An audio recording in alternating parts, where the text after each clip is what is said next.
Karena pada tahun-tahun segitu isu demokratisasi penyiaran ini kencang banget gitu kan.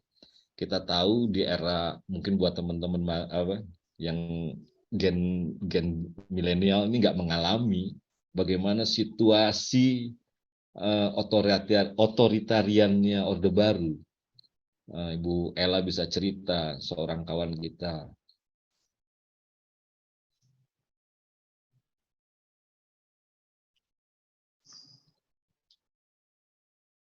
Saya jadi emosional. Sorry.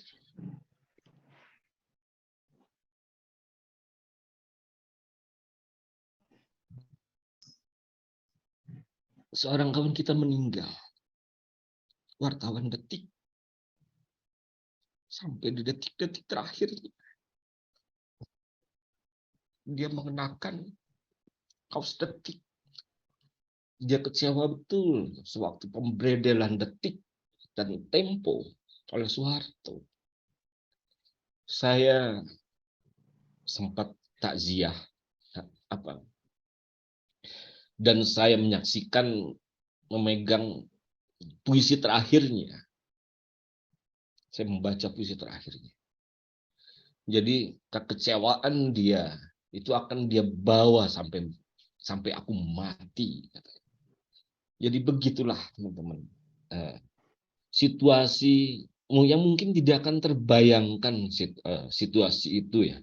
Bagaimana para jurnalis bisa ditangkap, bagaimana media dibredel. Saat itu yang paling terkenal adalah Tempo dan kasus Tempo dan Detik. Dan situasi 98 itulah yang kemudian juga melahirkan misalkan Aliansi Jurnalis Indonesia. Karena itu dan televisi. Jadi salah satu ciri yang paling penting dari rezim otoritarian adalah tidak ada berita yang bisa disiarkan oleh media, terutama televisi. Tahun-tahun segitu, semua stasiun TV dan radio itu ngerilai RRI dan ngerilai juga TVRI. Pemberitaan tentang pembangunan dan sebagainya, semuanya terpusat, hanya bisa merilai TVRI dan RRI. Nah, kurang lebih saya mau singkat saja, mau cepat saja. Jadi radio komunitas ini lahir dari situasi otoritarian Orde Baru. Dan sebetulnya juga kalau kita mau melihat satu karakteristik satu rezim, kita bisa melihat juga cara medianya, gitu kan. Kita bisa memperhatikan bagaimana medianya bekerja. Tahun-tahun 98 kita mengenal sensor atau bahkan swasensor, bahkan juga kita bisa mengamati dari pembahasaan di media, televisi dan radio, semuanya berbau eufemisme. Jadi semuanya mengalami penghalusan gitu loh, gitu kan. Istilah kenaikan BBM itu mengalami penyesuaian dan itu disosialisasikan gitu oleh media. Jadi semuanya ditangkap, diamankan. Nah, eufemisme seperti itu berkembang dan itu salah satu ciri dari otoritarian yang tercermin di dalam bahasa jurnalistik, bahasa pers, gitu, bahasa media. Semuanya berbau eufemisme. Termasuk tadi salah satu ciri yang lainnya tadi adalah tidak ada berita yang bisa disiarkan, yang tidak bisa dibuat oleh stasiun radio, stasiun TV. Semuanya dipasok oleh pemerintah. Saat itu Menteri Penerangan sangat luar biasa, sangat powerful. Nah, singkat kata adalah radio komunitas lahir dari situasi itu. Itu satu hal. Dan pasca reformasi kita menyaksikan juga terjadi satu liberalisasi, terjadi konglomerasi media, gitu kan. Dan itu masih berlangsung sampai sekarang kalau kita saksikan. Ada berapa belas grup besar ya yang menguasai yang menjadi gurita media di Indonesia. Teman-teman bisa menyebutkan siapa? Kompas Group, MNC, Bakri, Mahaka. Mahaka itu punya Erick Thohir, Trans itu punya Hairul Tanjung, Bakri, ANTV, terus MNC Haritanu, Metro TV, Surya Paloh dan sebagainya. Nah, situasi itu bukan situasi yang menguntungkan buat demokratisasi. Dan kita menyaksikan, saya menyaksikan betul apa artinya macet di Jalan Sudirman, Tamrin, Jakarta, untuk warga Mancagahar, gitu loh. Tahu Mancagahar? Untuk warga Tasik misalkan, itu kan diberitakan tuh di TV ya, gitu kan, ada siaran itu, atau juga, nah apa artinya itu? Apa artinya situasi? Jadi liberalisasi ini, konglomerasi ini pada tahun-tahun itu tuh, tahun-tahun segitu itu sangat Jawa sentris, bahkan sangat Jakarta sentris, sehingga masyarakat yang berada di luar Jawa, masyarakat yang berada di luar Jakarta, enggak tersingkirkan. Dia tersingkirkan dari media. Dia nggak punya ruang, dia nggak punya banyak hal yang tidak bisa dipenuhi, kebutuhan-kebutuhan masyarakat akan informasi nggak bisa dipenuhi. Itu dari sisi kebutuhan. Jangankan dari sisi, bahkan untuk menyuarakan pun, menyuarakan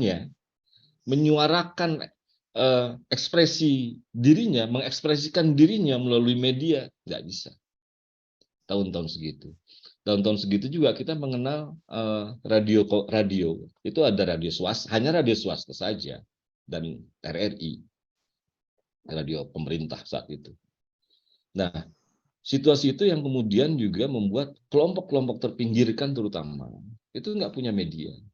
Mereka hanya didudukkan sebagai konsumen saja, hanya dilihat telinganya doang gitu kan. Mereka hanya dilirik sebagai telinganya doang, hanya sebagai konsumen. Nggak didudukkan sebagai pelaku, sebagai subjek yang bisa menyuarakan, yang mereka juga punya kisahnya sendiri, punya sejarahnya sendiri, punya kepentingannya sendiri. Mereka nggak bisa menyuarakan. Nah, itu salah satu dampak dari industrialisasi, bagaimana kelompok-kelompok menengah ke bawah itu terpinggirkan dari media.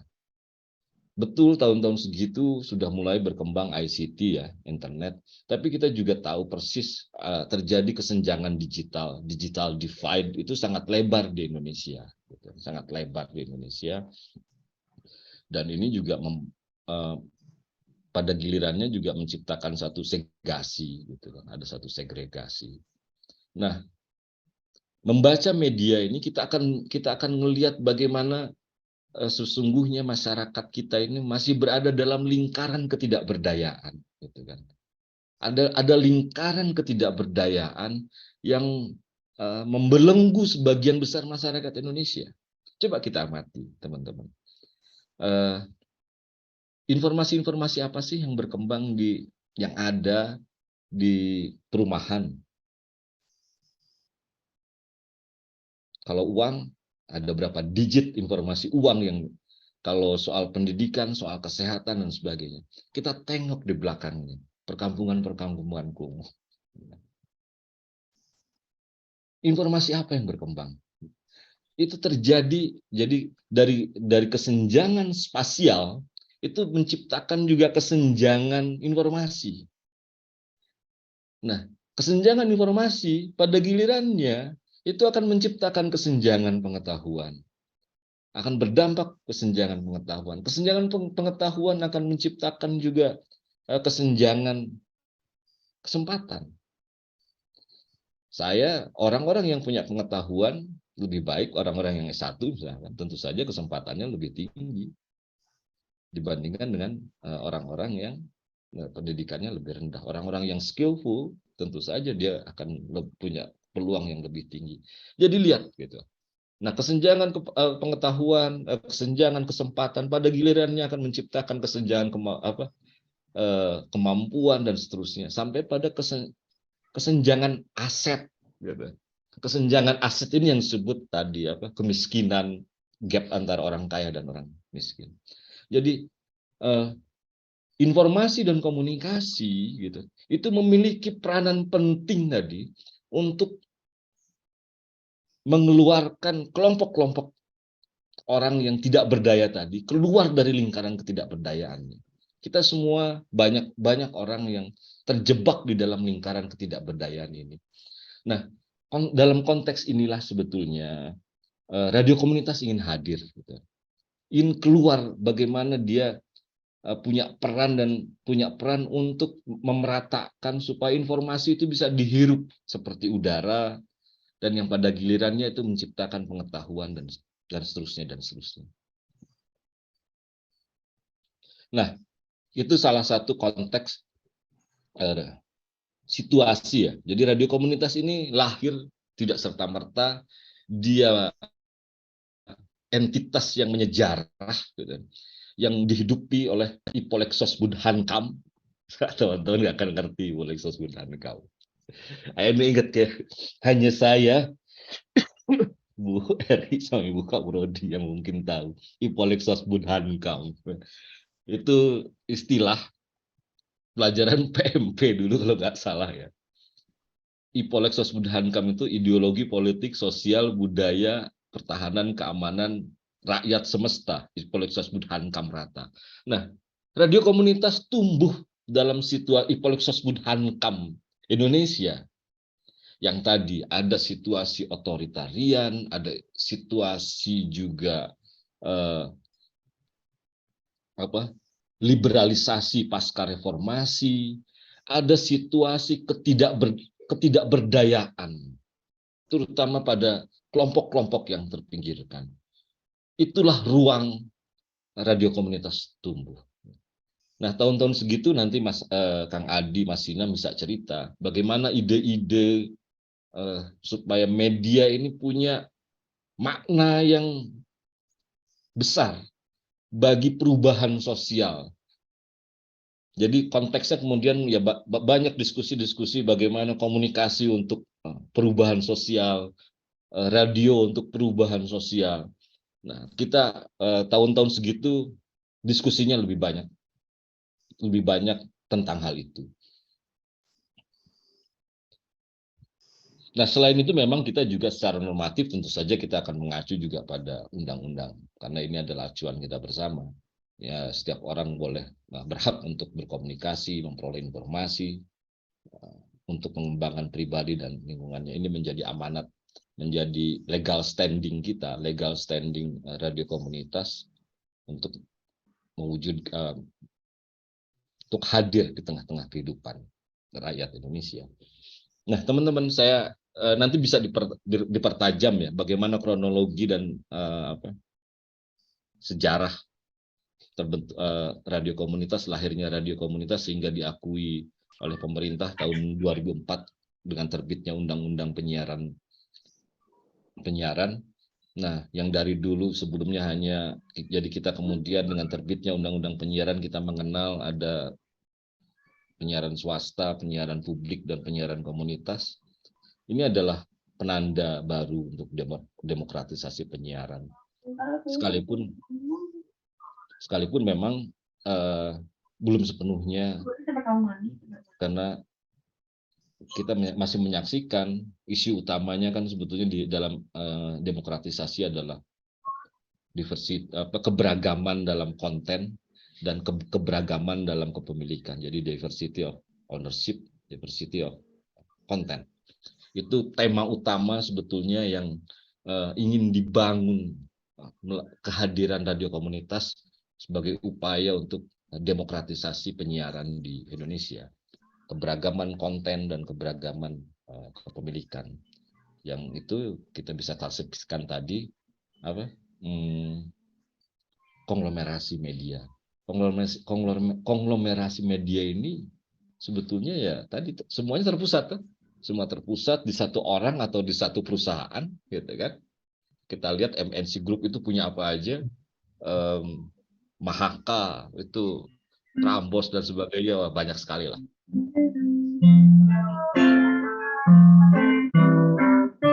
Kita dengerin lagu dulu. Siapa?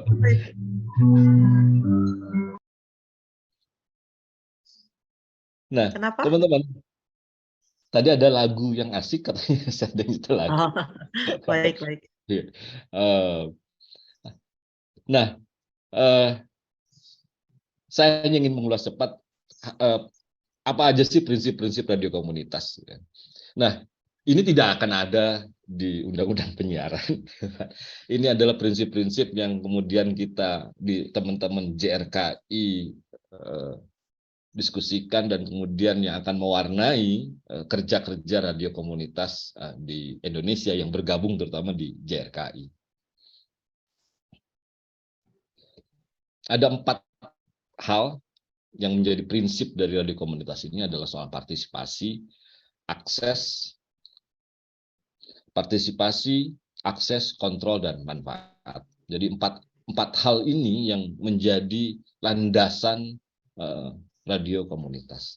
Apa yang dimaksud dengan partisipasi? Saya mau cepat aja. Ya, komunitas ini bukan hanya melulu sebagai konsumen. Komunitas adalah pelaku utama dari radio komunitas. Jadi nggak boleh dipisahkan antara radio dan komunitas, itu bukan dua entitas yang berbeda. Dia satu kesatuan. Jadi radio dan partisipasi ini sesuatu yang harus terus-menerus dibangun, harus terus-menerus diperjuangkan. Banyak radio-radio yang mati karena partisipasinya rendah. Daya hidup radio komunitas akan sangat bergantung pada seberapa besar partisipasi komunitasnya. Nah, dalam konteks ini sebetulnya partisipasi juga penting karena dengan partisipasi si radio komunitas ini memahami betul apa kebutuhan-kebutuhan yang dirasakan warga. Nah, dalam konteks ini sebetulnya JRKI mengembangkan ekologi komunikasi. Jadi kita mengembangkan ekologi komunikasi yang ini sebetulnya ini etnographic action research. Jadi kita mengembangkan pendekatan model ekologi komunikasi. Teman-teman nanti bisa browsing sendiri ya. Ini sebetulnya model ekologi komunikasi ini dikembangkan terutama diadopsi untuk ICT. Untuk ICT saya sempat ya ketemu sama profesornya Joe Tachi, dia di Queensland University, sempat ya ada kolaborasi bagaimana ekologi komunikasi ini bisa dilakukan secara partisipatoris, gitu kan. Sekalipun etnographic action research ini sendiri menggunakan metodologi yang partisipatif, tapi ya kalau pendekatan etnografik ini kan cenderung individual ya, orang harus live in dan sebagainya.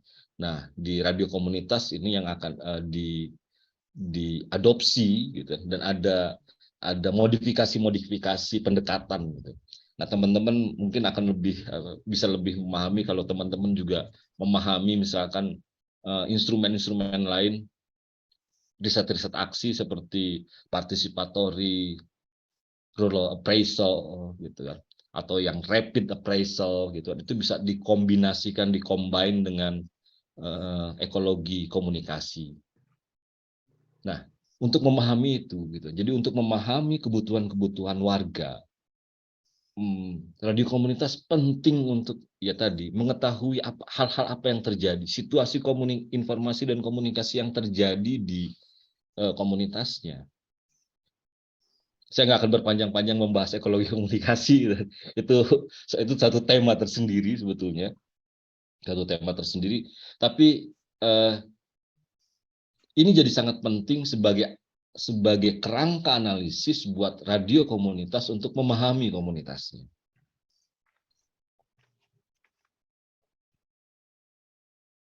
Nah, secara ini sebetulnya kita bisa ngelihat satu radio itu seberapa sih dia didukung atau tidak didukung, seberapa radio itu terbuka untuk komunitasnya. Kita bisa ngelihat jenjang partisipasi yang berlaku di radio yang bersangkutan untuk komunitasnya. Jadi yang paling rendah ini sebetulnya hanya memberikan tanggapan terhadap program. Jadi jenjang yang paling awal. Yang kedua, ini sudah banyak dilakukan, sebetulnya ada fans club gitu kan, kelompok pendengar, bergabung dalam kelompok pendengar dan memberikan usulan. Jenjang yang ketiga, masyarakat dilibatkan sebagai narasumber atau kontributor. Yang keempat, sebagai pelaksana. Dan yang kelima, masyarakatlah yang menyusun dan menetapkan program serta struktur. Jadi karakteristik radio komunitas di Indonesia kurang lebih seperti ini. Ada dan tidak semuanya udah di tangga kelima. Masih ada yang di tangga ke-1, ya beragam lah ya. Tangga 1, 2, 3, 4, 5. Nah, model ini sebetulnya dikembangkan oleh Amarak. Jadi jenjang partisipasi ini dikembangkan oleh Amarak internasional, dan kemudian JRKI mengadopsinya. Nanti kita bisa ini kan lebih diskusikan lebih. Kelompok-kelompok rentan, terutama kelompok-kelompok rentan, ini harus memiliki akses. Jadi akses itu bukan hanya mendengarkan. Jadi the voice of voiceless ini terutama di sini. Jadi kalau kelompok-kelompok rentan, siapa saja kelompok rentan itu? Ya, perempuan, lansia, kelompok-kelompok miskin, anak-anak. Ini punya hak punya ruang yang sama dengan tokoh. Nah, media mainstream itu sangat tokoh oriented, sangat hero oriented. Jadi kelompok-kelompok rentan ini terpinggirkan dari media. Mereka nggak bisa jadi narasumber. Mereka nggak bisa jadi narasumber. Siapa kamu gitu kan? Karena bukan orang yang berpengaruh, gitu. Nggak bisa jadi magnet. Gitu. Nah, padahal gitu kan, niat awal dari radio komunitas ini adalah bagaimana kita mampu menyuarakan orang-orang yang tidak bisa bersuara, terutama tadi kelompok-kelompok rentan. Sehingga konsekuensi logis dari niatan itu, maka akses bagi kelompok-kelompok rentan ini harus sama dengan kelompok-kelompoknya berdaya. Tadi teman-teman kalau mau mengamati, masuk pada satu wilayah, coba amati siapa kelompok yang paling rentan di wilayah itu, siapa yang berada paling rendah dalam struktur sosialnya, siapa itu? Kalau di perusahaan udah jelas, yang paling menjadi keset bagi semua orang itu siapa? Office boy. Semuanya, siapa yang menjadi keset untuk semua orang. Nah, di komunitas juga ada, dalam kehidupan sehari-hari juga ada situasi ketidakadilan itu, gitu kan. Situasi, ada banyak film-film bagus, film-film pendek yang bagus ya sebetulnya, film-film animasi bagus itu. Teman-teman penting untuk menyaksikan itu, gitu, untuk memperkaya tadi ya. Karena memasuki radio komunitas, kita bukan hanya sekedar bersiaran, gitu. Kita itu hanya skill, tapi bagaimana kemanusiaan kita, pikiran dan hati kita itu perlu ditempa terus-menerus.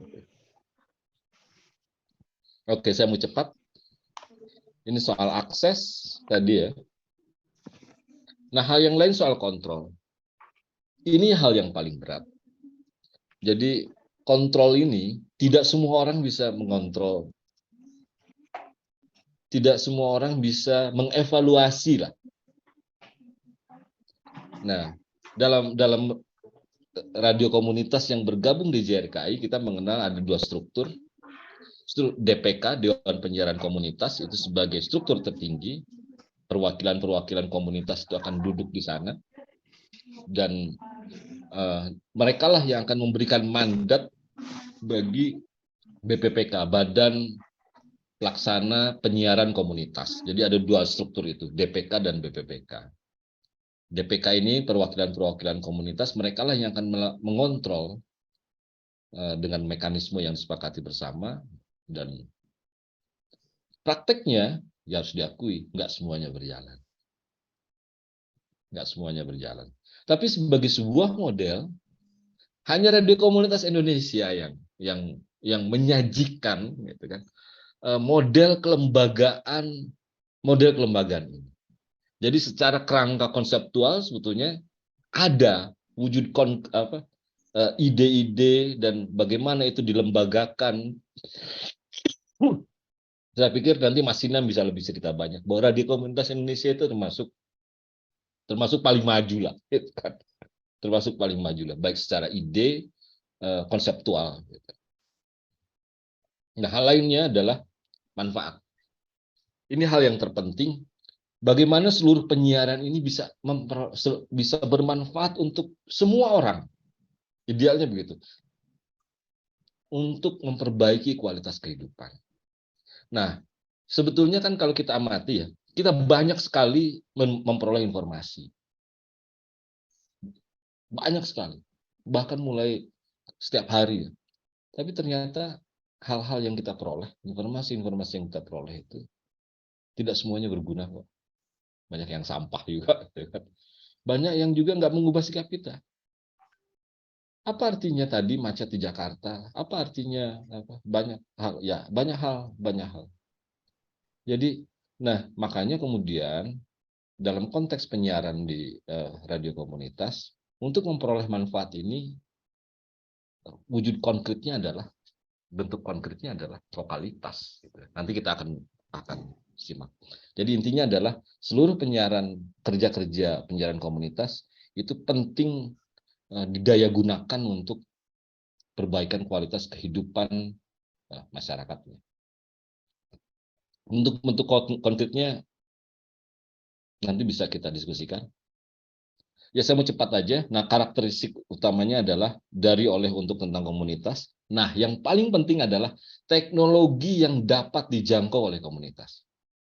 Jadi secanggih apapun teknologi, kalau nggak bisa diakses, ya nggak berguna. Jadi kita masih ada beberapa, dulu awal-awal banyak sekali radio yang masih pakai kaset. Ya sudah, memang kemampuannya di situ. Nggak punya komputer dan sebagainya. Dilatihlah komputer. Ciri yang kedua adalah non partisan, karena radio komunitas ini nggak boleh diinikan ya, menjadi satu underbow atau berafiliasi dengan satu partai tertentu. Atau yang ketiga, yang keempat adalah lokalitas. Terakhir nirlaba. Saya mau cepat. Nah, yang paling penting dari semua ini adalah lokalitas. Inilah daya hidup dari, dan karakteristik utama itu ada di dalam lokalitas.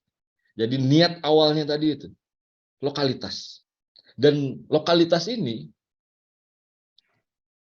itu yang paling ditakuti oleh radio swasta, karena dalam urusan kue iklan, radio komunitas ini kan di radio komunitas ini kan nggak boleh beriklan komersial ya. Yang nggak boleh itu iklan layanan masyarakat. Dan ini persis seperti mengusir Belanda dengan bambu runcing. Jadi kita dikasih kalau teman-teman baca undang-undang gitu kan, bebannya itu kan besar banget. Tapi nggak ada. Dari mana daya hidupnya? Hanya dari iklan layanan masyarakat. Iklan komersial nggak dikasih. Dan dulu justru pertarungannya dengan swasta, kecurigaannya teman-teman PRSNI, ini adalah di rebutan kue iklan ini. Jadi radio komunitas hanya boleh iklan layanan masyarakat, dan ini yang paling lokalitas ini yang paling menakutkan sebetulnya. Karena salah satunya adalah pendengar itu nggak anonim. Jadi teman-teman kalau salah ngomong,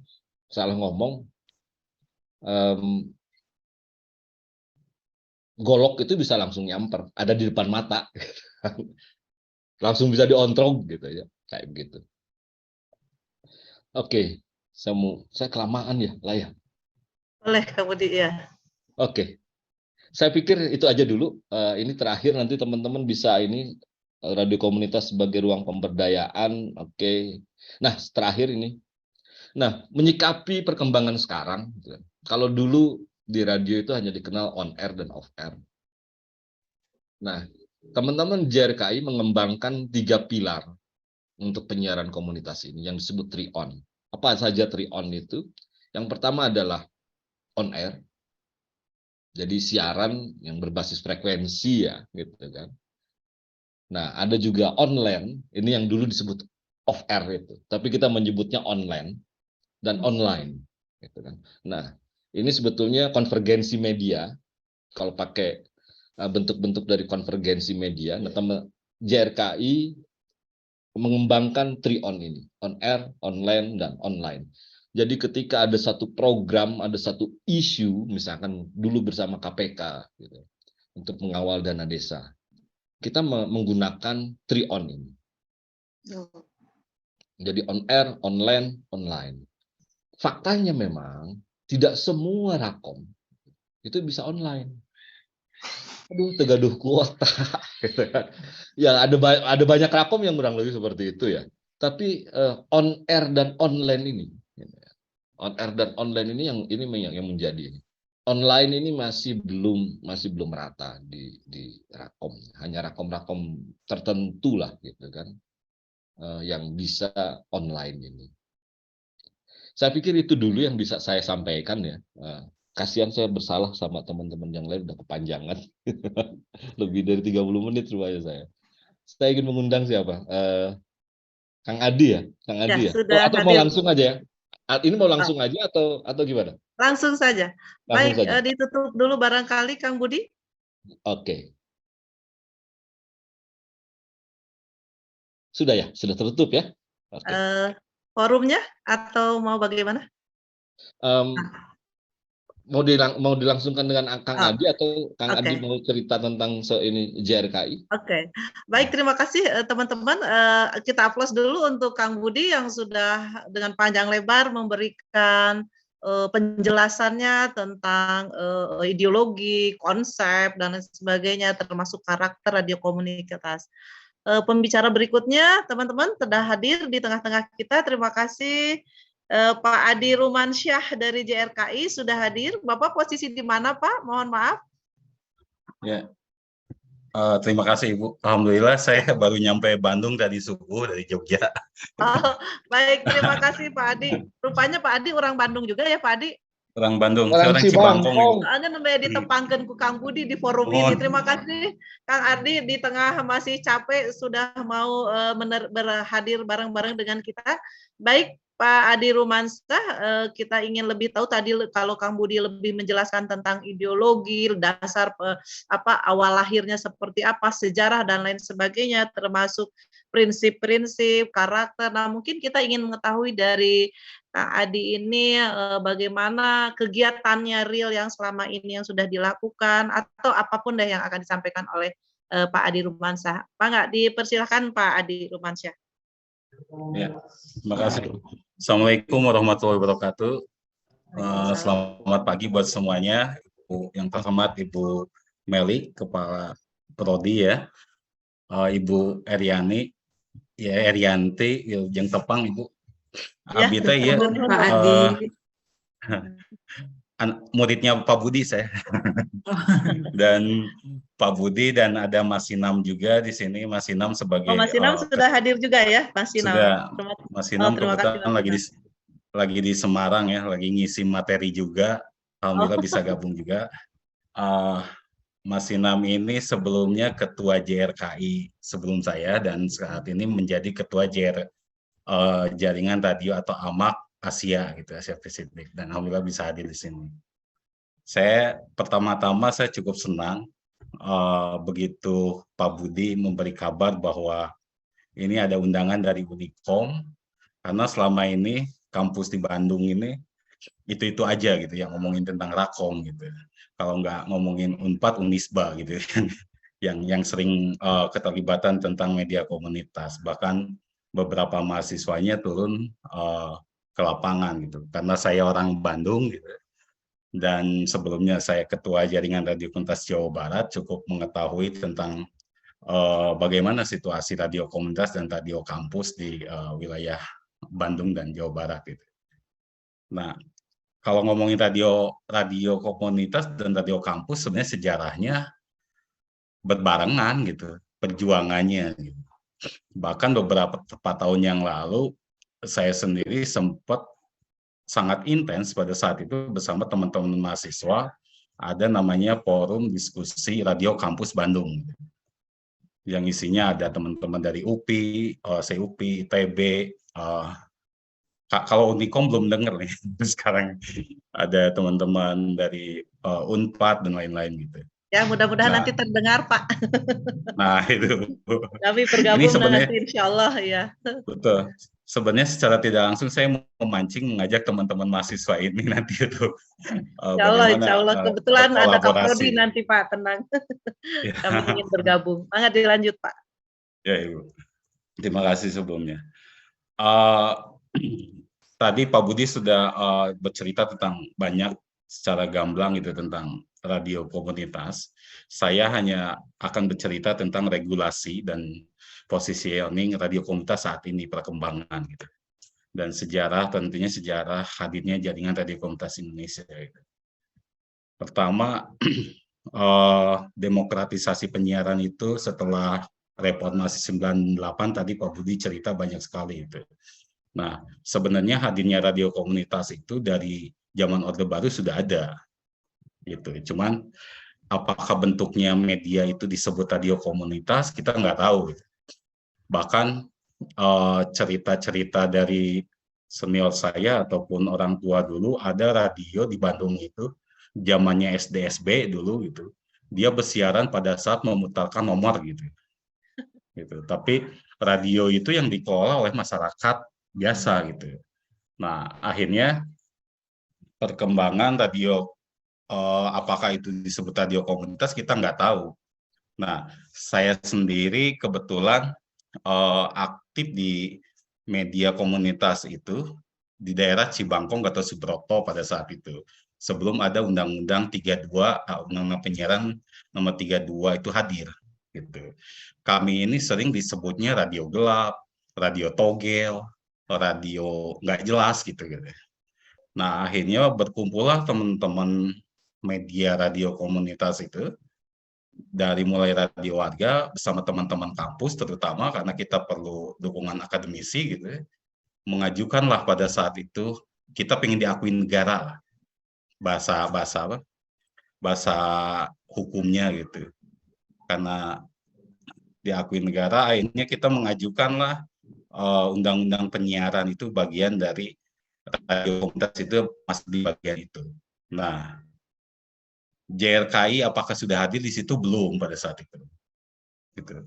Nah, dari teman-teman radio komunitas, radio kampus berkumpullah beberapa kali di Bandung, akhirnya mendeklarasikan terlebih dahulu, yaitu namanya Jaringan Radio Komunitas Jawa Barat. Pada saat itu, dan diinisiasi oleh Jawa Barat dan Jogja pada saat itu. Dilihat radio jaringan itu, Jaringan Radio Komunitas Jawa Barat dan Jogja, akhirnya mendeklarasikanlah di bulan Mei tahun 2002 itu, Jaringan Radio Komunitas Indonesia. Nah, pada saat sebelum itu juga kita keterlibatan dalam Pokja, tentang pembahasan draft undang-undang penyiaran. Nah, euforia kita dulu itu, yang penting kita masuk dulu, Bu, atau rekan-rekan, ke dalam undang-undang penyiaran itu. Perkara tadi seperti kata Pak Budi, banyak batasan, nggak boleh iklan, itu urusan nomor 2 gitu. Dulu itu gitu. Yang penting kita diakui dulu oleh negara, lembaga penyiaran komunitas ini. Akhirnya sekitar tahun 2002, dan saya juga ikut terlibat di dalam demo di DPR sana, yang berperang bersama korporat tadi, TV-TV swasta dan radio swasta yang menentang undang-undang pada saat itu, undang-undang penyiaran, hanya digolkanlah undang-undang penyiaran itu di bulan Ramadan itu. Dan kita cukup bergembira gitu pada saat itu, karena radio komunitas adalah salah satu lembaga penyiaran yang diakomodir di dalam Undang-Undang 32. Di Undang-Undang 32 itu seperti kita ketahui kan ada 4 lembaga penyiaran. Ada lembaga penyiaran publik, yang di dalamnya ada TVRI dan RRI. Kalau sekarang kan ada namanya lembaga penyiaran publik lokal yang diurus oleh pemerintah daerah atau kota kabupaten. Selain RRI ya gitu. Nah, ada lagi lembaga penyiaran swasta itu kita semua sudah tahu lah, seperti Unicom ini kan kalau nggak salah ada radionya ya, gitu. Seperti radio Unicom dan radio-radio swasta yang ada di Bandung ini. TV-TV swasta yang tadi Pak Budi sebutkan, kalau sebenarnya banyak media yang punyanya orang-orang itu juga gitu. Kalau belanja iklan juga ya orang-orangnya kembali ke situ juga gitu. Yang ketiga, lembaga penyiaran komunitas yang ada di bagian ke-6 di Undang-Undang Penyiarannya di pasal 21 sampai pasal 23, yang isinya di situ sangat hebat sekali gitu, memajukan bangsa dari, oleh, dan untuk masyarakat. Tapi kita sebenarnya secara tidak langsung kita dikebiri di dalam undang-undang penyiaran itu. Kita tidak boleh ini, tidak boleh itu, seperti itu. Walau saat ini revisi undang-undang ini masih berjalan, kita memberikan masukan dalam perjalanan. Nah, yang terakhir ada lembaga penyiaran berlangganan, yang saat ini sudah banyak lah, TV-TV berlangganan dan lain-lain itu. Nah, perjalanan jaringan radio komunitas Indonesia saat ini, kita kalau ngomongin konteks tentang siaran, di era digital ini, kita banyak tantangan sebenarnya. Pertanyaan sederhana gitu, apakah masih ada nggak pendengar yang mendengarkan memakai receiver atau alat pendengar radio gitu. Nah, makanya tadi yang kata Pak Budi sebutkan, kita mempunyai siasat namanya 3-on itu. Jadi kita pemanfaatan platform itu menjadi bagian terpenting untuk bagian siaran-siaran kita, keterjangkauan. Karena radio komunitas ini hanya dibatasi dengan frekuensi yang ditaruh di ujung, di 107,7, 8,9, dengan daya pancar hanya 50 watt. Dan kurang lebih kalau itu 2,5 kilometer katanya, kalau dihitung secara jarak dari tiang antena itu. Nah, tapi itu nggak bisa disamaratakan dengan geografis di Indonesia tentunya. Gitu. Nah, kenapa itu bisa terjadi aturan itu? Karena Jawa sentris. Gitu. Jakarta sentris, Jawa sentris yang membuat aturannya. Dia tidak melihat geografisnya Indonesia. Pada saat saya pasang di Sinabang, Aceh itu, dengan memakai 50 watt, itu bisa setengah kabupaten. Tapi kalau dipakai di Bandung, misalnya tempat tinggal saya, gitu, di daerah Cibangkong, di Gatot Subroto, gitu, masih satu kelurahan dengan Trans Studio, itu nggak nyampe tuh, mentok di Trans Studio aja, padahal masih satu kelurahan. Karena kepadatan frekuensi yang ada di kita. Apalagi saat ini di Bandung ini ada namanya frekuensi kanal 200. Kanal 200 itu yang dipakai oleh PRFM. 107,5. Otomatis kan dengan watt yang besar ya tertutuplah beberapa media radio komunitas frekuensinya gitu. Nah, JRKI tapi salah satu langkahnya yaitu 3-on itu adalah untuk menjawab bagaimana pendengar ini bisa masih menjangkau itu. Jadi kalau dulu itu bersiaran itu kita bagaimana penyiar ini membangun imajinasi gitu. Mungkin contohnya kalau salah satu penyiar kalau di era-era dulu itu tidak menampilkan jati diri visualisasi gitu. Belum mandi pun kalau suaranya gagah kan kedengarannya wah ini penyiarnya kayaknya ganteng nih pakai dasi gitu. Kalau di era digital ini kan sudah dibarengi dengan visualisasi. Kalau siaran harus bersih, harus ganteng dulu, harus mandi dulu seperti itu. Berbeda dengan era-era zaman dulu. Nah, Itu adalah salah satu bagaimana mensiasati teman-teman dalam menjangkau siarannya. Yang kedua, di dalam undang-undang penyiaran kita hanya dibatasi iklan layanan masyarakat misalnya. Nah, iklan layanan masyarakat kalau pemerintah ini secara konsisten memberikan peluang itu untuk radio komunitas, maka secara tidak langsung radio komunitas akan hidup. Karena misalnya belanja iklannya pemerintah ini ya udah melalui radio komunitas seperti dinas-dinas gitu. Pada kenyataannya ini diambil juga oleh korporat atau media mainstream. Gitu. Nah, bagaimana teman-teman ini bisa hidup untuk bersiaran dan lain-lain. Nah, saat ini ya itu tadi kalau ngomongin tentang jenjang partisipatif, kontribusi masyarakat gitu, bahkan menyiasati beberapa teman-teman ini menggandeng iklan tapi tidak disiarkan, tidak bertentangan dengan undang-undang penyiaran, dia hanya menampilkan visualisasi melalui platform gitu. Itu yang dipakai oleh teman-teman untuk daya hidup saat ini. Ya. Nah, sedangkan kita kewajiban ke negara ini sama dengan media mainstream. Apa yang disebut kewajiban? Kita menyelenggarakan penyiaran ini pasti berhubungan dengan perizinan.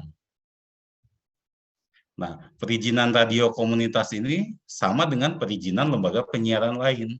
Ada namanya melalui Kementerian Komunikasi dan Informatika, ada Dirjen PPI, penyelenggara penyiaran Indonesia yang mengurusi tentang administrasinya. Ada juga dengan SDPPI yang mengurusi tentang izin frekuensinya. Kalau di Bandung mungkin kita mengenal Balai Monitoring, gitu. Itu dua izin itu kita harus dilalui. Pajaknya sama nggak dengan swasta? Sama. Bayarnya gitu. Tapi kewajiban, tapi haknya kita beda gitu, dikebiri. Contoh kayak Bandung ini, Bandung setiap tahun radio komunitas harus membayar hampir 2,5 juta sampai 2,7 juta. Itu per tahun gitu. Yang satu lagi IPP-nya itu murah, cuma 200.000 sampai 250.000. Yang untuk administrasinya, yang untuk izin siaran radio atau frekuensinya sampai 2 juta lebih. Gitu. Nah, secara kewajiban kita sama, tapi haknya di Undang-Undang 32 itu dikebiri. Gitu. Nah, apalagi saat ini kita sudah mengenal ada namanya Undang-Undang Cipta Kerja. Gitu. Kita digiring lagi ke sana, radio komunitas ini. Sangat bertentangan dengan komersil di undang-undang itu. Jadi kita diwajibkan membuat satu namanya NIB, nomor induk berusaha. Nah, pada saat kita membuat nomor induk berusaha, maka akan keluarlah tagihan-tagihan pajak yang berbentuk kepada radio komunitas itu. Gitu. Nah, ini yang terjadi secara regulasi di Indonesia saat ini, tantangan terbesar bagi teman-teman radio komunitas itu. Nah, pertanyaan lainnya gini, apakah radio komunitas masih ada gitu, masih bertahan dengan situasi ini gitu. Nah, kemarin kita baru berdiskusi, jadi ada Mas Sinam di sini saksinya, ada Pak Budi, 20 tahun refleksi Undang-Undang Penyiaran. Walaupun saat ini kita lagi revisi, kita memberikan kertas posisi apa masukan itu, apakah kuatkah kita gitu di DPR sana gitu dengan orang-orang politik yang berdampingan dengan mempunyai media raksasa gitu. Nah, bagian dari kami sangat senang JRKI bisa bersama-sama kampus ini menjadi bagian dari advokasi kita gitu. Meneriakan tentang eksistensi ini. Jadi semakin banyaknya suara-suara teman-teman dari kampus itu adalah bagian dari bagaimana eksistensi radio komunitas ini masih ada. Gitu. Jadi saya cukup ini Bu, mungkin nanti kita intensif. Baik. Baik, terima kasih Pak Adi. Ya. Semakin lengkap ya informasinya bahwa radio komunitas ini berawal dari perjuangan teman-teman yang peduli terhadap hak siar, hak informasi dari masyarakat yang terpinggirkan. Itu yang disampaikan oleh Kang Budi ya. Kemudian dari Pak Adi kita mengetahui sudah hadir nih ceritanya JRKI ternyata sekarang sedang berhadapan dengan regulasi yang begitu memberatkan ya Pak.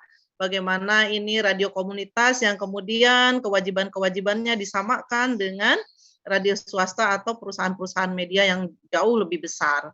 Ini teman-teman, silakan teman-teman mencatatkan rasa ingin tahunya, nanti pertanyaannya setelah pembicara yang ketiga. Kebetulan sudah hadir, selamat siang, selamat bergabung Pak Sinam Sutarno. Ini siang, beliau dari Amarak ya, Amarak tuh jaringan, radio jaringan komunitas tingkat Asia Pasifik ya Pak Sinam? Betul, Bu. Betul. Ya, kami berbangga hati Pak Sinam bisa hadir.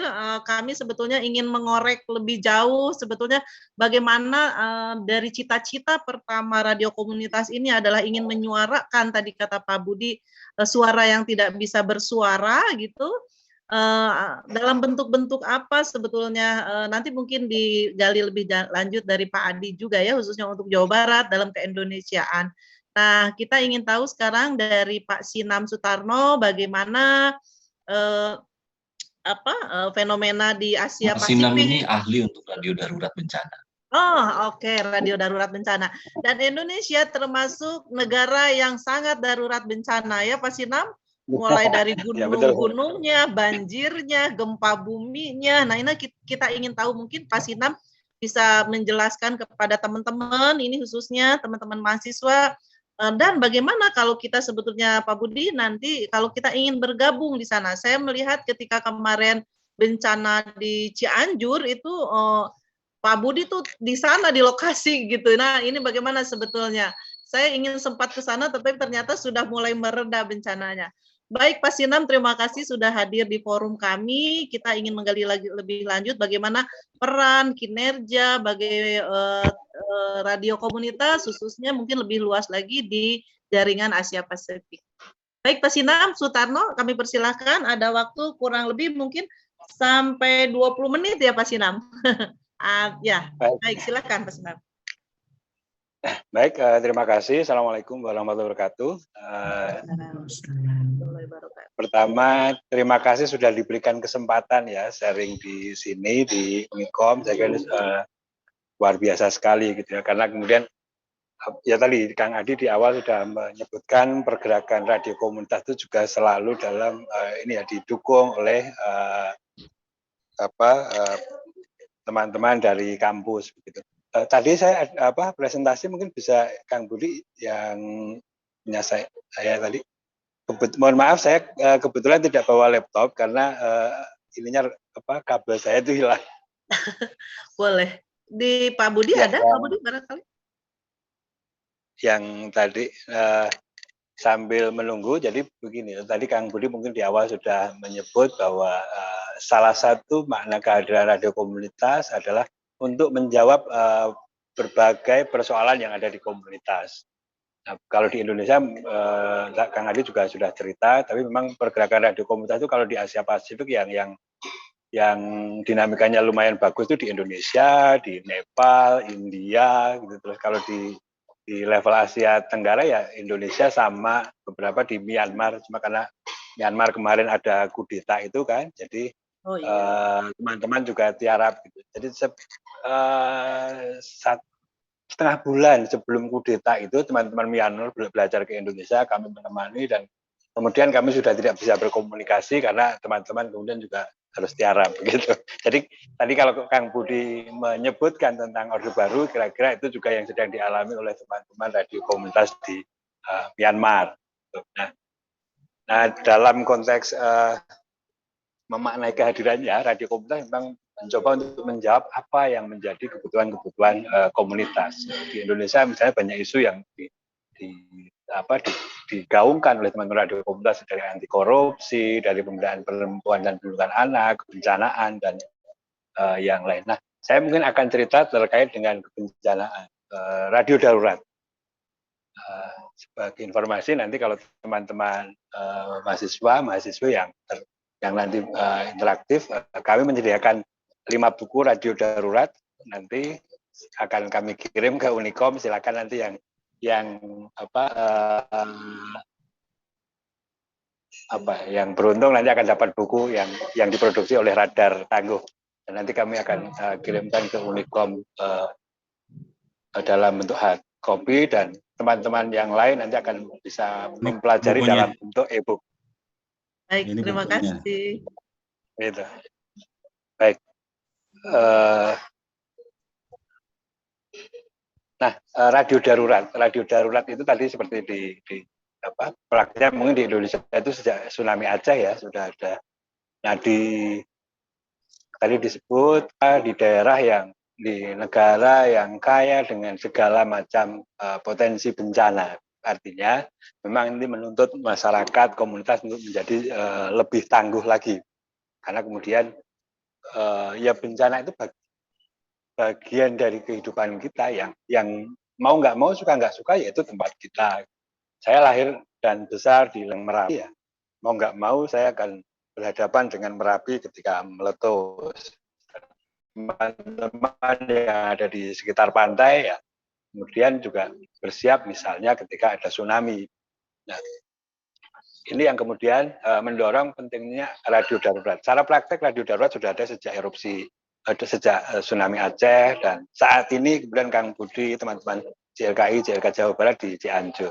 Nah, lalu radio darurat itu apa?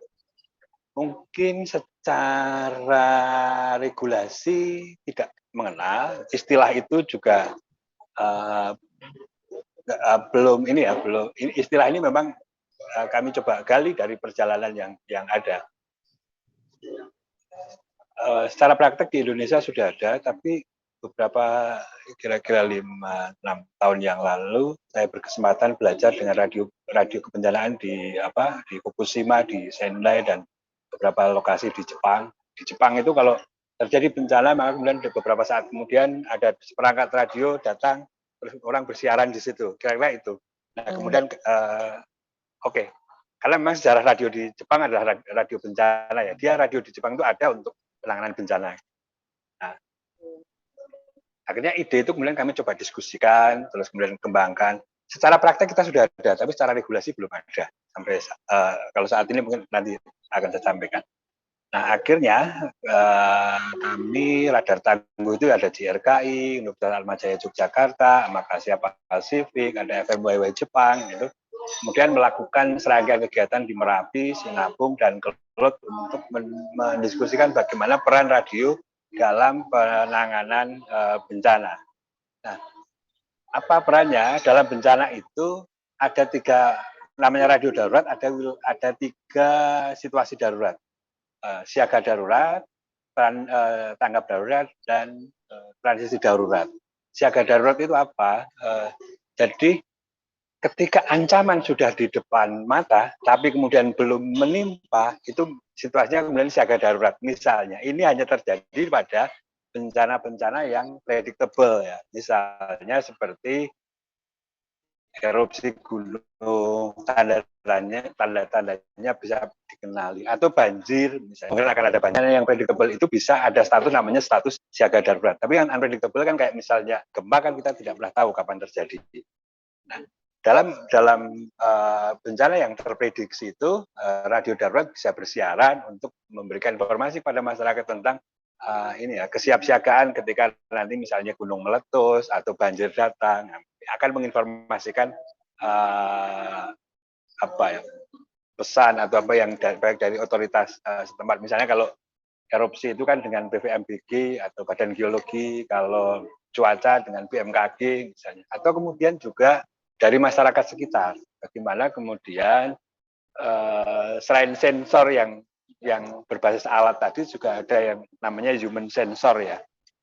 Jadi masyarakat di sekitar daerah bencana itu punya pengetahuan kearifan lokal yang kemudian ini apa gitu. Nah, itu kemudian bisa disampaikan ada fenomena apa di sekitar situ misalnya.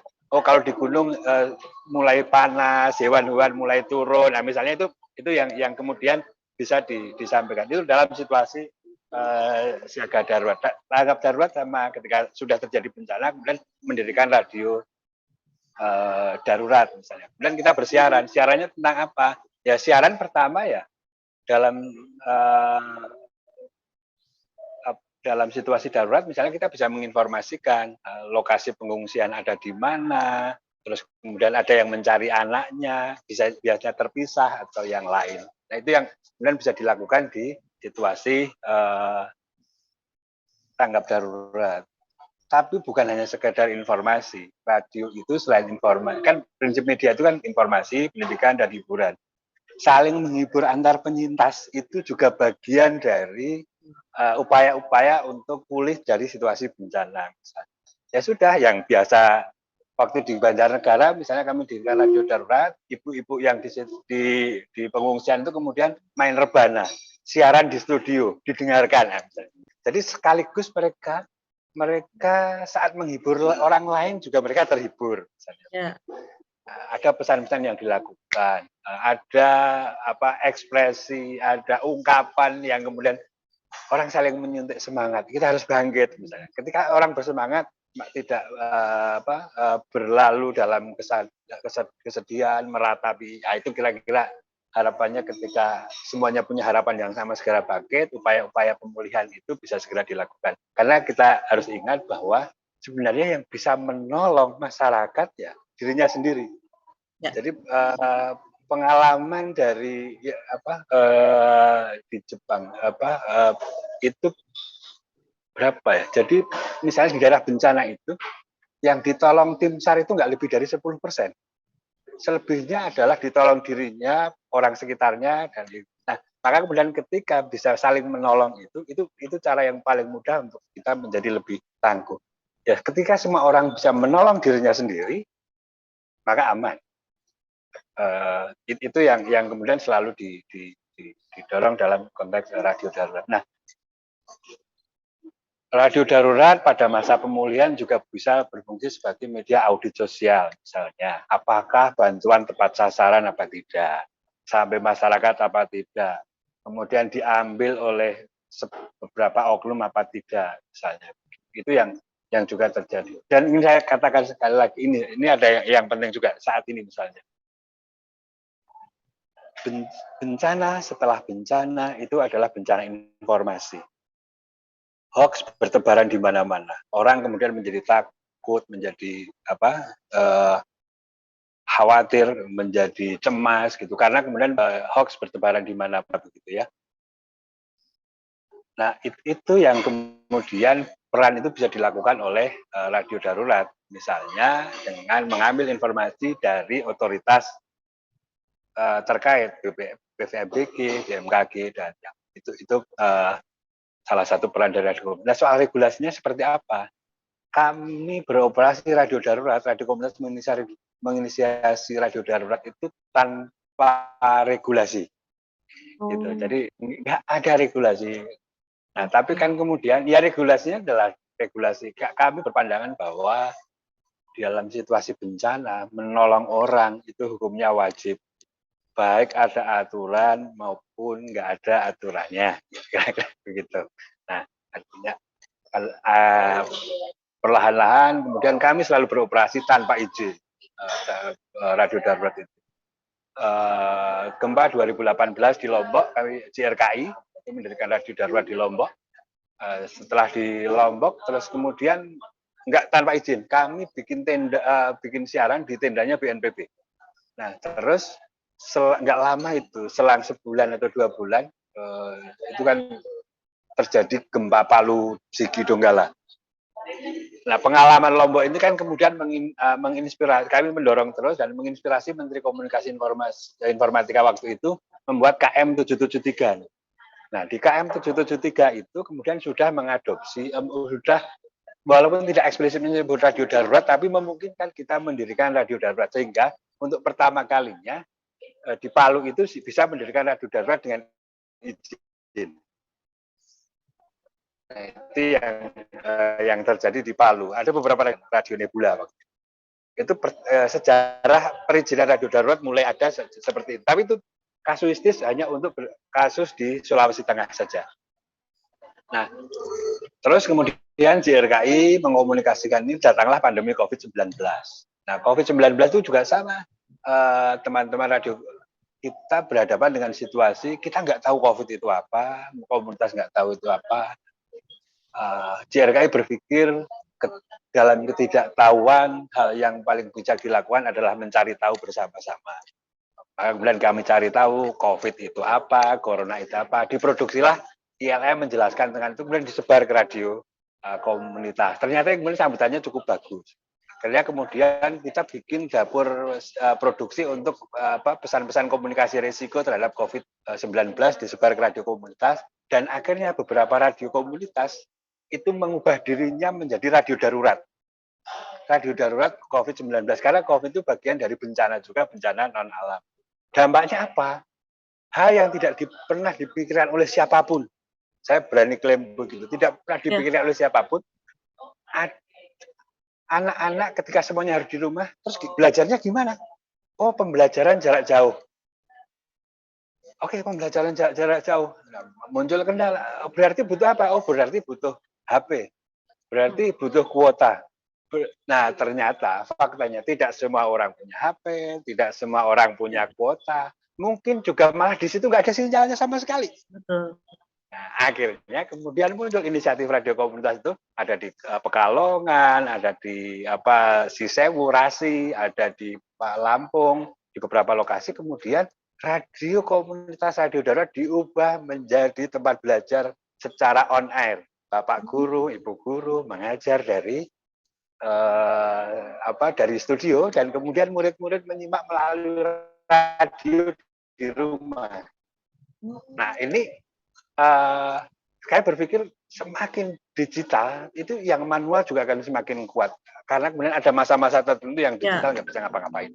Gitu. Nah, itu yang kemudian dilakukan oleh radio darurat di masa COVID. Dan tapi kan kemudian masih ada kendala lagi. Loh, tapi kan tidak semuanya punya radio. Lalu gimana?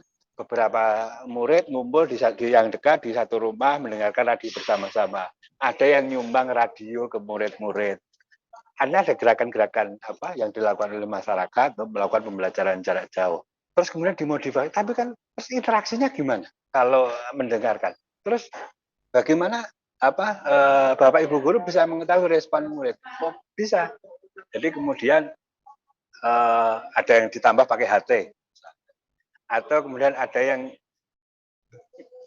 ngirim soal, terus kemudian nanti ada menjawab dikirim lewat SMS atau apa. Jadi beberapa medium yang lain itu bisa dimanfaatkan untuk memperkuat itu. Intinya adalah tidak ada media yang powerful yang bisa menghubungkan antar orang, tapi kemudian kita bisa mensinergikan berbagai macam medium yang ada untuk kemudian semua orang terhubung, saling bisa menginspirasi, menguatkan, berbagi informasi, dan tadi karena sifat-sifat komunitas tadi kemudian guyup, gotong royong gitu. Dan faktanya kemudian dari radio komunitas kita banyak pembelajaran penting ya selama masa pandemi itu, bahwa komunikasi risiko itu penting dilakukan, bahkan bukan hanya oleh para jubir atau apa yang di instansi terkait, tapi juga para opinion leader yang ada di komunitas misalnya. Nah, itu yang ngomong bisa Pak RT-nya, yang ngomong bisa kader posyandunya, yang ngomong bisa bidan desanya gitu. Atau kemudian kalau ngomong COVID ya orang yang pernah terpapar COVID-19.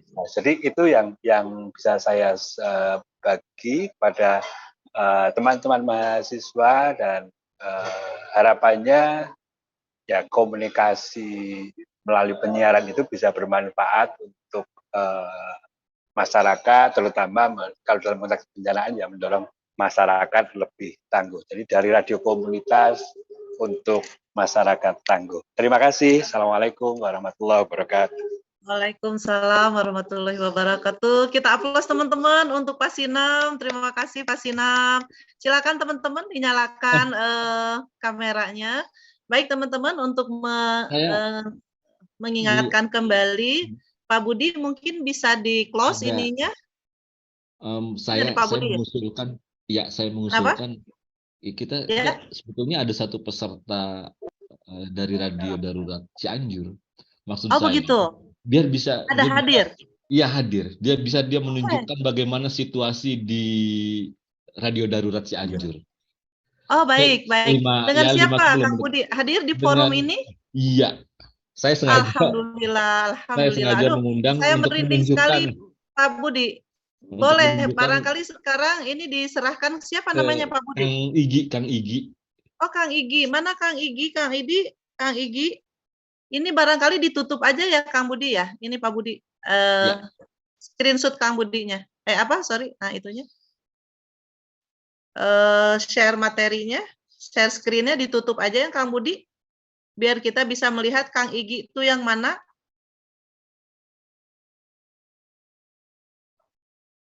Waalaikumsalam Kang Igi, Wilujeng Sumping Kang Igi nuju di Cianjur atau nepi di Bandung?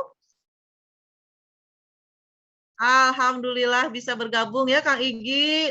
Bagaimana kondisi di sana sekarang Kang Igi?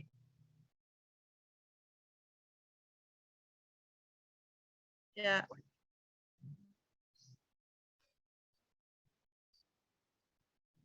Oh, oke.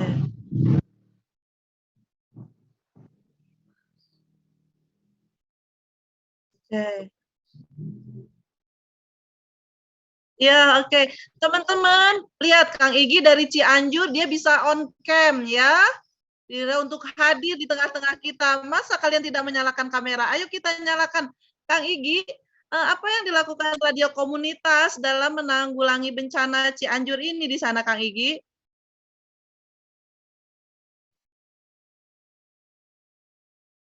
Oke.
Oh, iya. Baik Kang Igi, sehat ya Kang Igi?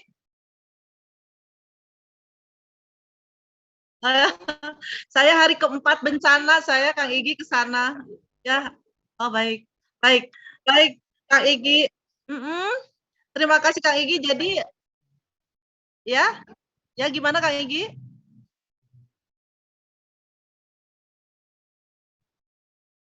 Oh, Masya Allah. Ya, teman-teman lihat.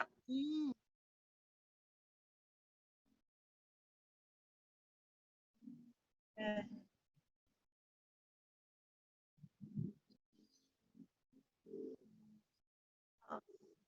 Subhanallah. Iya, subhanallah. Jadi merinding Kang Igi ya Allah. Subhanallah.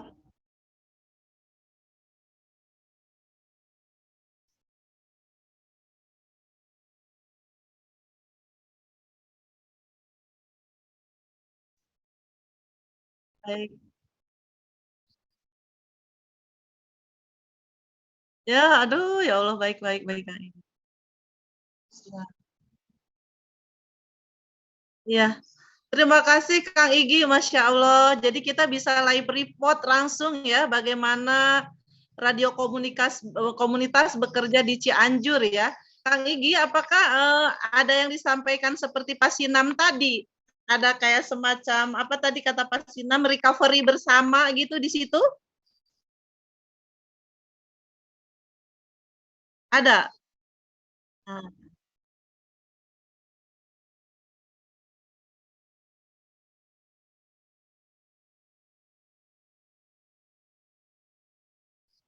oh ya,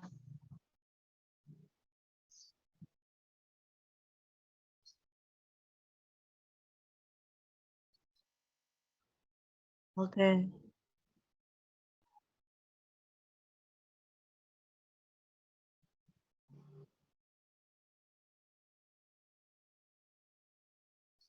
Ya,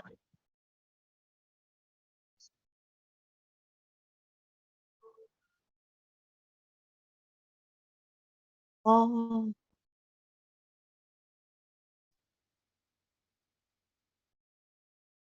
Oke, jadi masih tetap memerlukan bantuan mereka ya semua ya Pak Igi? Pak Igi? Oke. Heeh, oke baik ya Allah. Mudah-mudahan radio komunitas terus berperan ya, sehingga mereka lebih ada yang menemani begitu ya Kang Igi ya. Kita aplaus teman-teman buat Kang Igi, luar biasa ya, yang sudah bekerja keras. Mohon mangga Kang Igi, rencana saya memang waktu itu saya hari keempat pasca bencana saya ke sana, hari keempat banget, insya Allah mungkin agak bulan Februari saya ke sana. Baik teman-teman, lengkap sudah materi yang disampaikan mulai dari kenapa radio komunitas lahir, dari rahim Indonesia yang waktu itu dikerangkeng oleh otoritarianismenya Orde Baru, itu yang diceritakan oleh Kang Budi tadi, kemudian begitu bagaimana radio komunitas juga ingin menyuarakan suara yang tidak tersuara, yang tidak bisa bersuara, kata Kang Budi tadi ya. Ini menarik sekali untuk di-quote oleh kita bahwa di situ sebetulnya peran media itu adalah menyuarakan suara yang tidak bisa bersuara, teman-teman. Ya itu tadi yang dari ini menarik sekali sejarahnya bagaimana teman-teman bisa mengorek suasana 98, kemudian bisa lahir radio komunitas, itu nanti ke Kang Budi ya. Nah berikutnya tadi kita juga sudah berkenalan dengan Kang Adi Rumansyah dari yang pernah menjadi Ketua JRKI Jawa Barat, bagaimana radio komunitas ini ingin menyuarakan kepentingan masyarakat, tapi ternyata dihantam oleh regulasi yang disamakan dengan media-media besar. Nah, ini pasti teman-teman ada masalah juga di situ. Nah, kemudian tadi Pak Sinan dengan panjang menceritakan tentang bagaimana kemudian radio komunitas itu malah bukan hanya tangga bencana. Saya Pak yang berada di kalangan pendidikan ya Bu Meli, begitu terharu ketika ternyata radio komunitas menjadi media guru-guru memberikan materi belajar, betul. Ya, itu saya sangat terharu sekali betapa bagaimana radio komunitas ini mengambil peran dan ruangnya untuk masyarakat yang memang tidak bisa bersuara. Di satu sisi pemerintah memberlakukan tetap harus sekolah, di sisi lain tegaduh nunamina ya Kang Pak Sinom, kuota, dan di situ hadirlah radio komunitas menjembatani kebutuhan masyarakat agar terus pendidikan ini berlangsung. Kemudian ada Kang Igi yang luar biasa, beliau sudah live report dengan kita teman-teman. Tuh sekarang kita masih lihat kondisi di sana, studionya yang ala kadarnya. Ini ada saya lihat di on cam Pak Uji dari broadcast ya, Pak Uji Ramdhani. Bukan Bu. Bukan. Ini Pak Uji enak sekali berada di posisi ruangan yang enak. Kita semua berada di ruang yang nyaman. Sementara Kang Igi lihat jalan-jalan ke sana ke sini untuk menyuarakan kepentingan masyarakatnya tentang bantuan yang sampai sekarang belum sampai katanya teman-teman. Ini menarik sekali pembicaraan radio komunitas, jaringan radio komunitas di Indonesia.